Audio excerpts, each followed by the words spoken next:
你是否曾经感到筋疲力尽？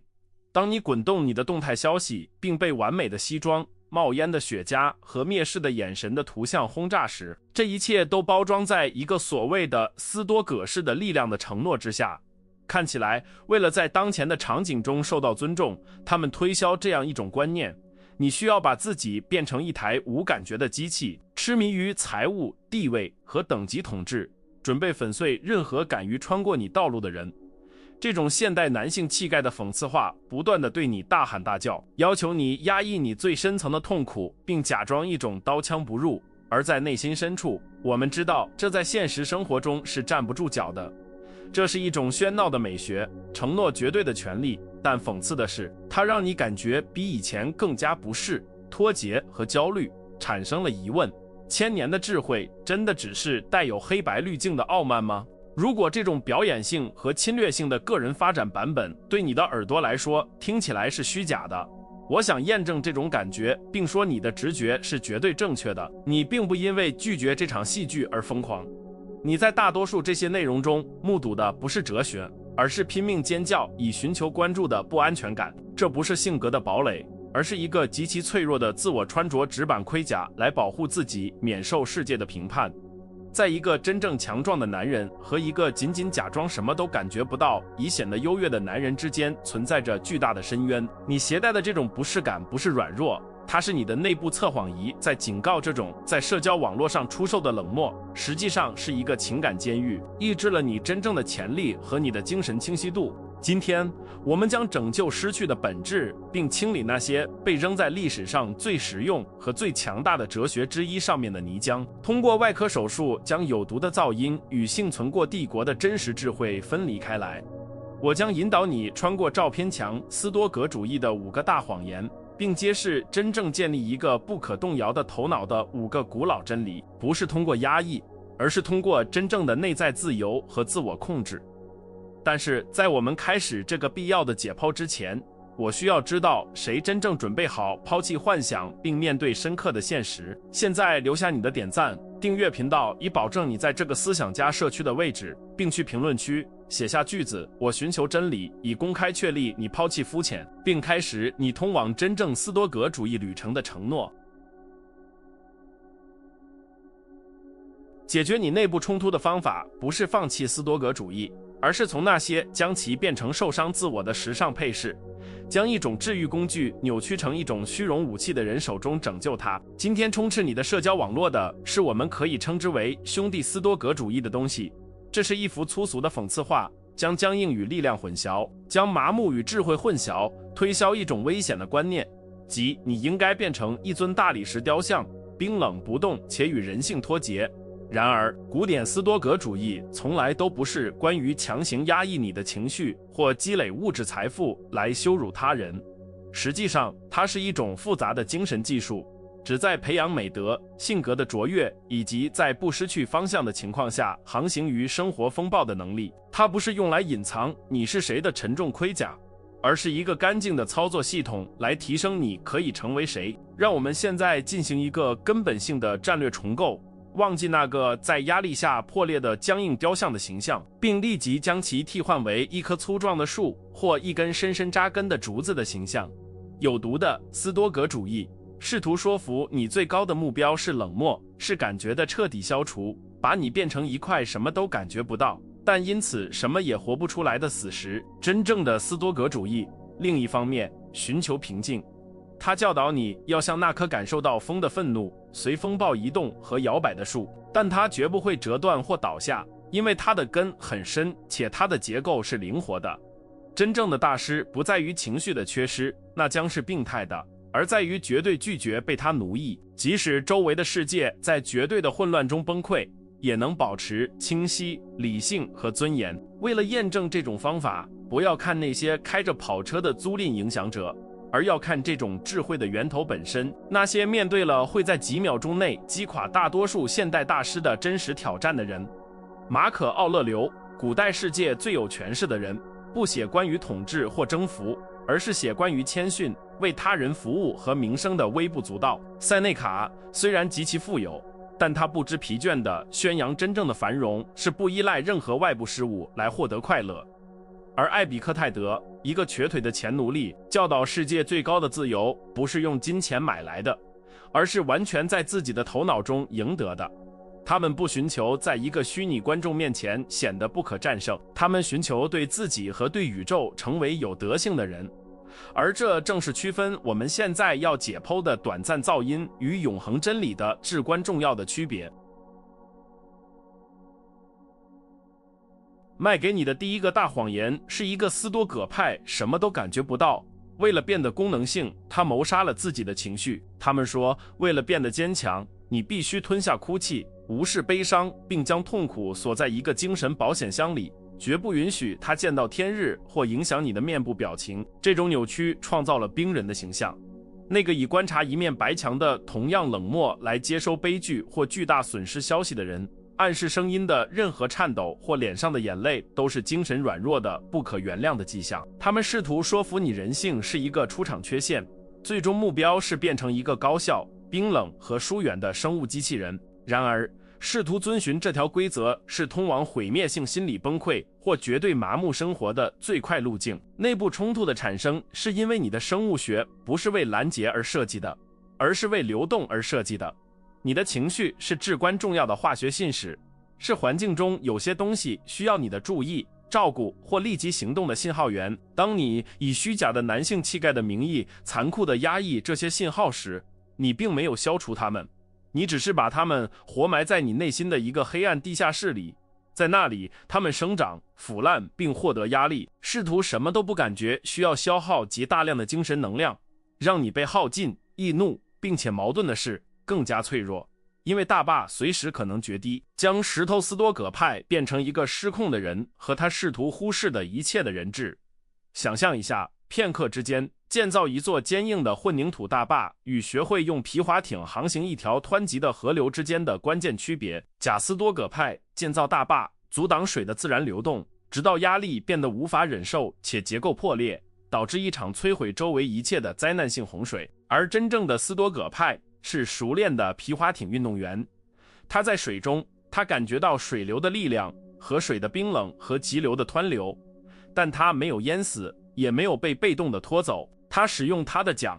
理性来操纵穿过情绪，充分地感受它们，但有意识地选择他要去往的方向，利用水本身的能量灵巧地推动他的船。这个比喻说明了真正的力量不是湍流的缺失，而是在不翻船的情况下航行穿过它的能力。塞内卡在失去亲人时不说我什么都感觉不到，而是允许哀悼而不成为绝望的奴隶，明白眼泪是自然的，但长期的痛苦是头脑的选择。真正的实践者明白感到恐惧是不可避免的和生物性的，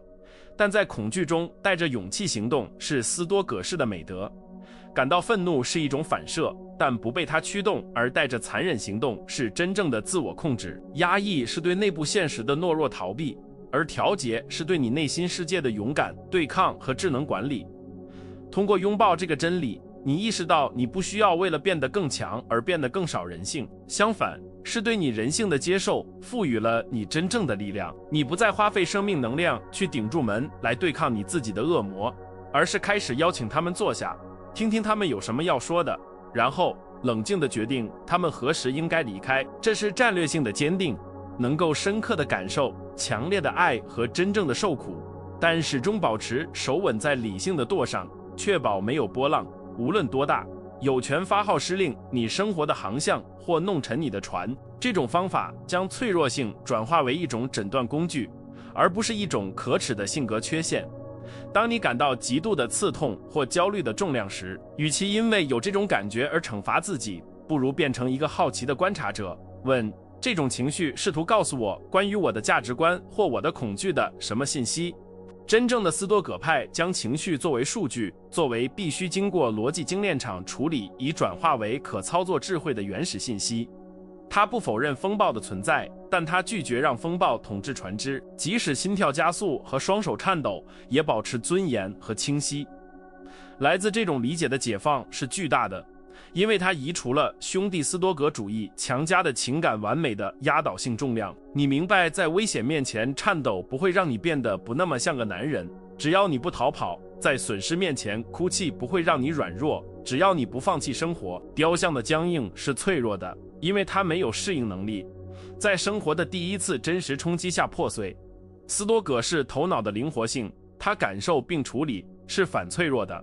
在每一次受到的打击中变得更好和更智慧。这是成为一块破碎的玻璃与成为一块被拉伸时再生的更强壮的肌肉之间的区别。因此，真正的斯多葛主义的第一条规则是管理，绝不是废除。允许你生活在情感的高清晰度中，而不失去控制。试图什么都不感觉的人，最终过着一种灰色的、无味的且脱节的生活，无法体验真正的快乐，因为它阻断了感受真正痛苦的能力。真正的斯多葛派生活在鲜艳的色彩中，体验人类存在的全部，但受到一个过滤什么是有用的和什么是有害的辨别力盾牌的保护。他是他内部房子的主人，而不是一个被锁在地下室害怕自己感觉的囚犯。学会把你的情绪看作过往的访客，有些是令人愉快的，有些是可怕的，但他们中没有一个是房子的主人，你是。当你停止与你的感觉斗争时，剩下大量的能量来专注于你所做的事情，而是在正确的行动中，而不是在内部压抑中驻留着美德。你变得危险，不是因为你是麻木的，而是因为你是专注的；不是因为你是冷的，而是因为即使在激动的时刻，你的头脑仍然以外科手术般的精确度运作。我们以这样的确定性结束这第一点：你的敏感度不是你的敌人，而是你智慧的原材料。通过拒绝压抑的谎言，你获得了最高情商的力量，变得能够以同理心和坚定来领导你自己和他人。你不再是一颗即将爆炸的定时炸弹，并变成一个受控的核反应堆，产生恒定、稳定和巨大的力量，能够照亮你周围的黑暗，而绝不被它吞噬。感染了现代斯多葛主义的第二个谎言是美德与金融积累之间的庸俗联系，暗示物质成功是你精神进化的最终证明。奢侈斯多葛主义的动态消息充满了大师们在租赁的超级跑车和价格相当于一栋房子的手表旁摆姿势，暗示如果你正确的应用马可·奥勒留的原则，宇宙将不可避免地在银行账户中用数百万来奖励你。他们将哲学作为一种快速致富的生产力黑客来兜售，好像塞内卡写他的信是为了教导如何最大化季度利润，将对智慧的追求变成一场被美化的且精神空虚的老鼠赛跑。这种心态创造了一种毁灭性的冲突。快乐跑步机，你在那里永远追逐下一个闪亮的物体，但在真正的满足感方面从未离开原地。如果你相信你精神的平静取决于银行余额或社会地位，你就自愿把自己置于绝对受制于外部环境的奴隶地位。根据定义，这超出了你的完全控制。焦虑变成了你不变的伴侣，因为所有能被命运给予的东西也能被它在眨眼间拿走。生活在锚定于物质财富中，是在经济不确定性的流沙上建造你的房子，保证失去的恐惧大于拥有的快乐。想想剧院里演员的比喻，斯多葛派知道生活是一出戏，导演命运在不咨询我们的情况下分配角色。有些人得到富有的国王的角色，其他人是贫穷的乞丐，其他人是商人或士兵。演员的成功不在于被给予他的角色，而在于他多么宏伟地诠释它。贾斯多葛派认为他需要争斗来偷走国王的戏服，相信衣服造就人。真正的斯多葛派明白，如果给他破布，他将以如此的尊严和高贵来表演，以至于让国王黯然失色，因为他的卓越来自内心，而不是道具。财富仅仅是一个场景配件，它可能对表演有用，但不定义演员的才华。塞内卡，他是罗马最富有的人之一，实行自愿贫困的日子，吃硬面包睡在地上，不是出于受虐狂，而是为了给他的头脑接种疫苗，以对抗匮乏的恐惧。他教导财富是一个优先的无所谓，拥有它比没有它好，因为它可以促进某些美德，如慷慨的实践，但它对于幸福或对于好性格不是必不可少的。智者将财富视为他家里的客人，如果他来，他是受欢迎的并被善待；如果他决定离开，他打开门并祝他旅途愉快，而他的内心平静不会随之而去。因此，真正的力量不是拥有一切，而是不需要任何东西来感觉作为一个人类是完整的和被验证的。当你打破将你的自尊与你的资产联系起来的链条时，你变得不可战胜，因为世界失去了贿赂你或用贫困威胁你的能力。你意识到真正的斯多葛式财富是灵魂的自给自足，是在一盘扁豆中找到满足感的能力，就像在皇家宴会中一样容易。知道生活的味道来自你的态度，而不是这顿饭的价格。重构野心，与其野心勃勃地拥有更多，不如野心勃勃地成为更多。因为性格是死亡无法从你冰冷的手中夺走的唯一财产。那个需要奢侈品来感觉强大的人，实际上是一个弱者，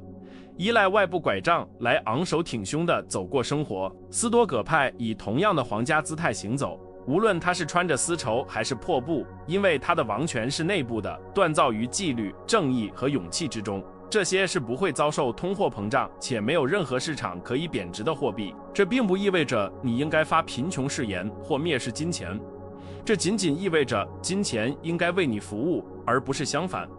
照片墙斯多葛主义想要你成为资本主义的大师，真正的斯多葛主义想要你成为你自己的大师。如果你想的话，能够创造财富，但绝不能够为了它出卖你的正直。这是一种看着奢侈品橱窗并真诚地说，看有多少东西是我不需要就能快乐的自由，感到一种深刻的解脱，而不是嫉妒或欲望。通过采取这种姿态，你变得对营销和消费社会的操纵免疫。他们通过在你灵魂中创造人造的空虚来赚取数十亿。你恢复了对你欲望的主权，明白最富有的人不是拥有最多的人，而是需要最少的人。这种价值观的倒置是一场无声的革命。当所有人都在绝望地奔跑去积累时，你平静地行走，知道你已经在内心携带了头脑平静且适应自然的无价之宝。这种战略性的冷漠允许你冒更多的险，更大胆地创业并更真实的生活，因为你不害怕金融失败是世界的末日。你知道，如果一切都出错，并且你失去了一切，你仍然拥有你自己。而对于一个斯多葛派来说，这足以在任何时刻重新开始。你在财务上变得反脆弱，不是因为你有一个丰厚的账户，而是因为你有一个针对通常伴随物质毁灭的情感毁灭的装甲头脑。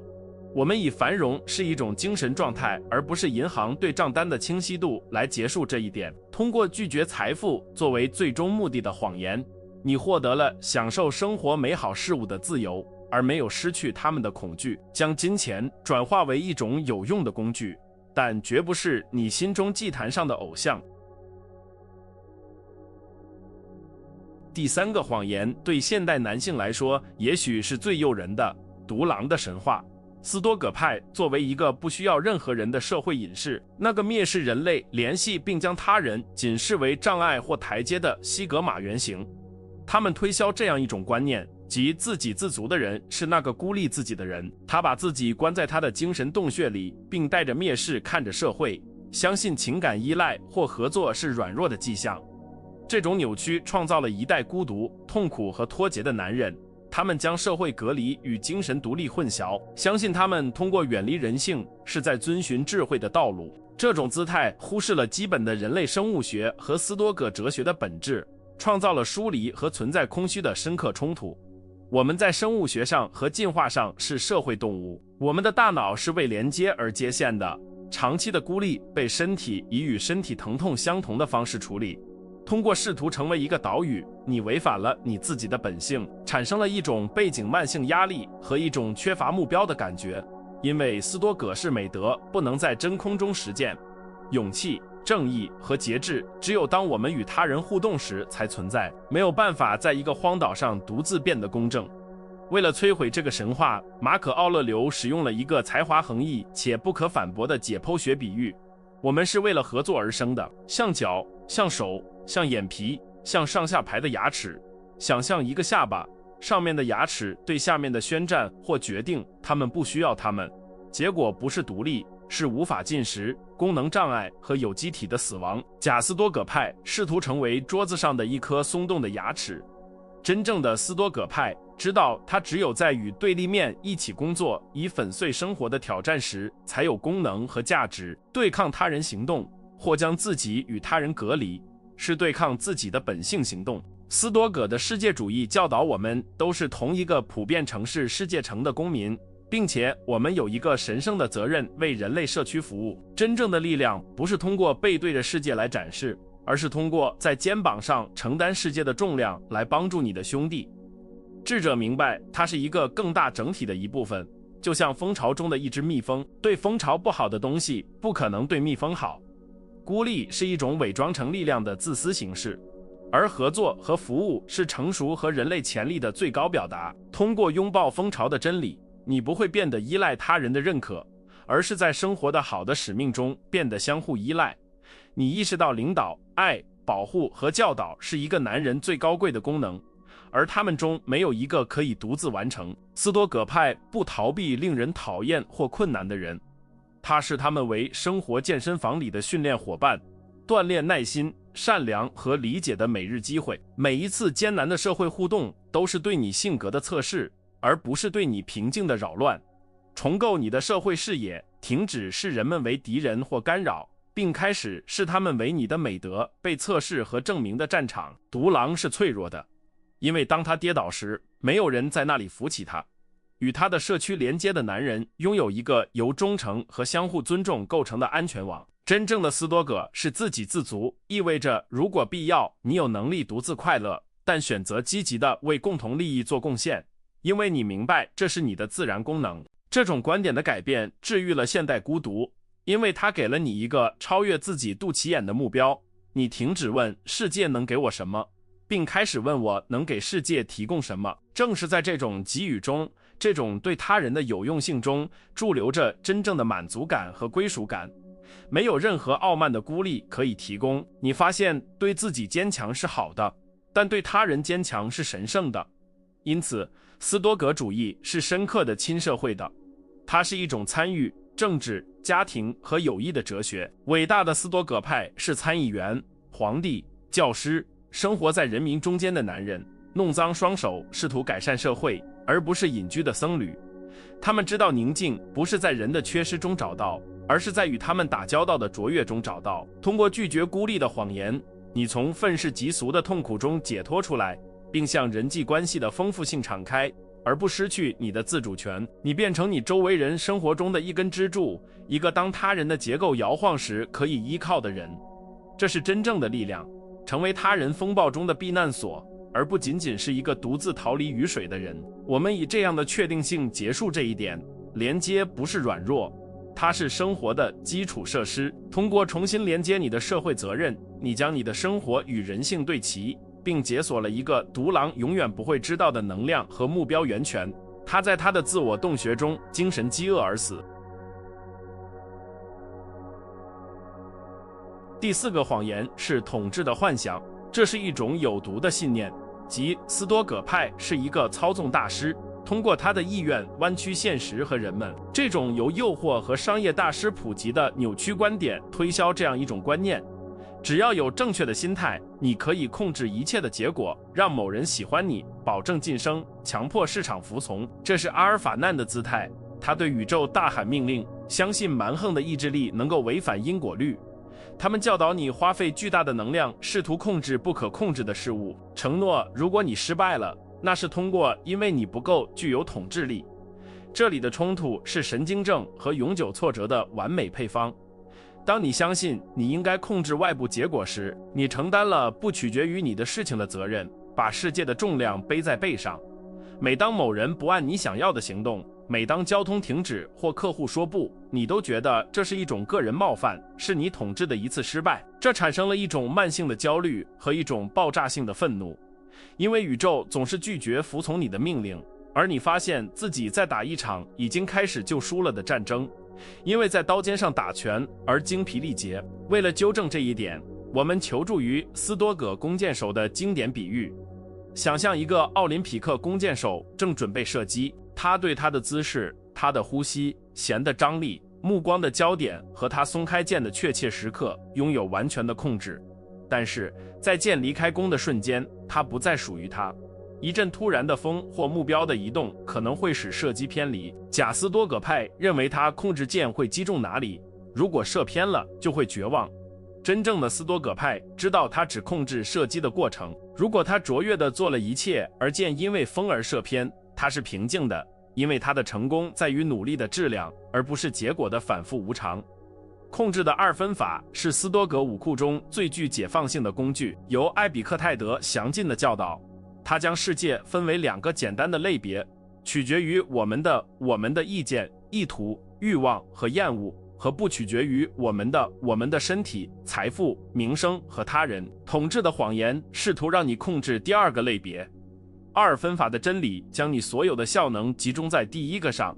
想要控制他人是暴政和奴役，控制你自己是唯一的真正自由。你不能阻止别人说你坏话，但你可以阻止这影响你。你不能阻止下雨，但你可以决定带一把伞或不抱怨地被淋湿。通过内化这个真理，你体验到一种立即的解脱，就像从背上卸下一背包的石头。你停止浪费精神能量，试图微观管理他人的看法或全球事件，并将那100%的焦点引导到你自己的行为上。你变得极其高效，因为你只玩你能赢的游戏。对赢得辩论或统治房间的痴迷被一种不可动摇的平静所取代。这种平静来自那些知道他的尊严不在他人的意见中受到威胁的人。真正的统治不是关于他人，是关于你自己的冲动。这种姿态矛盾的让你更有影响力。人们本能地感觉到一个不绝望地寻求验证或控制的人的力量。那些当事情出错时不为所动的人的坚定是有磁性的。当统治者因为航班延误而神经发作时，斯多葛派正在平静地读书或工作，因为他知道对服务员大喊大叫不会让飞机早点起飞。这种在混乱面前的宁静是一个男人可以投射的最高形式的权威。这里的重构很简单，成功不是拥有你想要的，而是想要现实所呈现的，并在其中带着美德行动。你不再是一个焦虑的控制狂，并变成一个适应性强的操作者。如果场景改变，你改变你的策略，而不是你的心情。你变得像水一样绕过障碍，而不是像锤子一样徒劳地试图打破它。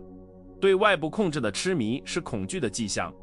对流动的接受和对内部控制的专注是最高勇气的迹象。这种实践将外部失败转化为内部成功。如果你在项目中尽了全力，而它因为市场因素失败了，你睡得安稳，知道你的部分已经卓越地完成了，你与结果的暴政脱钩。这给了你巨大的胆量，因为当你的成功标准是我尽了我的全力，而不是我被鼓掌时，犯错的恐惧消失了，你变得不可阻挡，因为你的动力是内在的，对运气的起伏免疫。统治的斯多葛主义创造了脆弱的独裁者，当他们失去权力时就会崩溃。二分法的斯多葛主义创造了即使在流放中也保持主权的哲学家国王。力量不在于握紧拳头去抓住世界，而在于张开手并意识到世界不需要被抓住也能让你站立。我们以最终的教训结束这一点，专注于弓和弦，忘记目标。通过这样做，奇怪的是，你会更频繁地击中目标，因为你的手不会因为焦虑而颤抖。真正的统治是无声的自我控制，这是一种没有人能从你那里夺走的力量。第5个也是最后一个谎言是自我的膨胀。这种观念认为斯多葛主义是为了让你变得特别、优越或传奇。现代营销推销狮子心态来喂养你的虚荣心，承诺你将被永远记住，你将建立一个不朽的遗产，宇宙围绕着你的英雄旅程旋转。这是对我的崇拜。哲学仅被用来擦亮你自己自恋的雕像，让你相信你是世界的重心，你的重要性是宇宙级的。这个谎言产生了一种痛苦的冲突，对微不足道的恐惧和对死亡的否认。当你为了自我而活，仅仅是被遗忘或死亡的想法就是无法忍受的，因为它废除了你存在的整个目的。你生活在一场疯狂的赛跑中，去留下你的印记。被变得平庸仅仅是另一个人的恐惧所吞噬。这种傲慢不带来和平，带来巨大的脆弱性，因为任何批评或失败都被感觉为对建立在永恒幻想之上的宏大身份的致命威胁。至于这一点的斯多葛真理是记住你终有一死 Memento Mori， 记住你会死，远非病态或抑郁。这个概念是清晰和谦逊的终极工具。罗马皇帝马可·奥勒留对自己耳语：你是一个背负着尸体的小灵魂。他看着过去伟大的征服者，看到所有人都变成了尘土和遗忘。这里的比喻是沙坛城，僧侣们花费数天时间创作一件复杂而美丽的艺术品，只是为了在最后拆毁它，并将它扔进河里，提醒人们美在于当下的创造行为，而不在于作品的永恒。假斯多葛派想成为一座永恒的金字塔，真正的斯多葛派接受成为沙坛城。这种对无常的接受摧毁了傲慢，并将你从成为某人的压力中解放出来。当你意识到100年后没有人会知道你的名字，并且这并不重要时，你就自由地去过现在真正的生活。自我尖叫，我很重要。死亡耳语，你是过客。正是在这个耳语中，我们找到了做正确之事的真正自由，而不是带来掌声的事。记住，你中有一死，瞬间重新校准你的优先级。在死亡面前，交通中的争吵，办公室的流言蜚语，或对那辆新车的痴迷显得荒谬。自我溶解了，剩下的是本质、美德、爱、存在。你停止推迟生活，停止说有一天我会做，因为你明白有一天可能永远不会到来。对终点的意识给现在带来了紧迫感和光彩。你爱得更强烈，因为你知道这不是永远的。你工作的更有目的，因为你知道你的时间是有限的。将死亡重构为不是走廊尽头的怪物，而是一位走在你身边的智慧顾问。他在每一个决定时问，这对一个将会死的人来说真的很重要吗？兄弟斯多葛主义试图通过积累权力来否认死亡。真正的斯多葛主义拥抱死亡，以最大化生活。来自这种的谦逊不是羞辱，是对你在宇宙中真实大小的理解。你不是神，你是自然的一个功能部分。你的角色是在你的季节持续期间作为人类绽放。通过杀死自我，你移除了你背上的靶子。没有人能冒犯一个不过分把自己当回事的人。你变得轻松，能够嘲笑自己，承认错误并不断学习，保持传奇姿态的重量消失了。你终于可以仅仅做一个男人，一个好、公正和勇敢的男人。这比成为一个名人要稀有和有价值的多。最后的真理是，生活是一笔贷款，不是一项财产。自我认为他有权利，智者知道他有临时的特权。感恩取代了要求。你醒来并想，我没有权利拥有这一天，但我又收到了一个，我会好好使用它。这是斯多葛式快乐的源泉，在确定的终点面前对存在的庆祝。我们以最终的解放结束规则的旅程。你不需要是不朽的才能是有意义的。通过接受你的必死性并拒绝自我的谎言，你赢回了生活。你停止为了一个将不存在的未来观众表演，并开始为了你自己在当下的良知而活。这是唯一真正属于我们的时间。现在你定位在你精神旅程的一个决定性的岔路口前。你可以选择关闭这个视频，并回到肤浅的金句和脆弱的傲慢的虚幻舒适中，继续建造一座在第一场雨中就会倒塌的纸板堡垒。或者你可以有意识地拥抱这条困难但回报深厚的真正斯多葛主义道路。我们在这里解剖的智慧不是一个用来给你的自我充气的化妆配件，而是你的灵魂的一本实用生存手册。它要求你放弃显得强壮的幼稚需求，以便最终开始变得真正强壮。真正的性格力量不尖叫以求关注，也不要求掌声。它在沉默中运作，深深扎根于美德、合作和对现实如其所是的平静接受之中。现在的选择完全是你的。继续假装是一尊会破碎的僵硬雕像，还是开始像一棵粗壮的树一样生活，准备好面对并在命运送给你的任何风暴中繁荣。如果你到了这一点，你已经自动将自己与寻求快速娱乐和廉价验证的大众分开了。你通过你的注意力证明了你拥有真正哲学所需的耐心和深度。记住蜂巢的真理，如果知识不被分享，它就会停滞，而美德本质上是一种社会和服务的实践。因此，如果这个内容给了你一种真实的清晰度，你的第一个感恩和责任的实际行动是点击点赞按钮，并将这个视频分享给一个迫切需要听到这些真理的人。不要仅仅把它看作一个互联网指标，而是看作斯多葛是慷慨的一个蓄意行为。通过分享，你可能正在向一个在虚假个人发展的焦虑和毒性中溺水的朋友扔出救生圈，帮助清理世界的噪音，并扩大我们正在这里建立的理智圈子。为了封存这个契约，并实现你从观众到实践者的转变，我想识别谁是那些真正吸收了内容直到最后一秒的少数人。现在去评论区并做2个将作为你新心态锚点的力量声明。首先，写下句子：我选择美德，以公开确立你拒绝廉价模仿并寻求深刻本质的承诺，无视虚荣的虚假光辉，以支持性格的真金。其次，加上我坚持到了最后，以便我和我们的社区可以认出谁是纪律和专注注意力的真正战士。这条评论不仅仅是在屏幕上打出的文字，它是你在新生活合同上的签名，是在建造你不可动摇的内部堡垒中安放的第一块砖。道路已开，真理已说，现在真正的工作从你开始。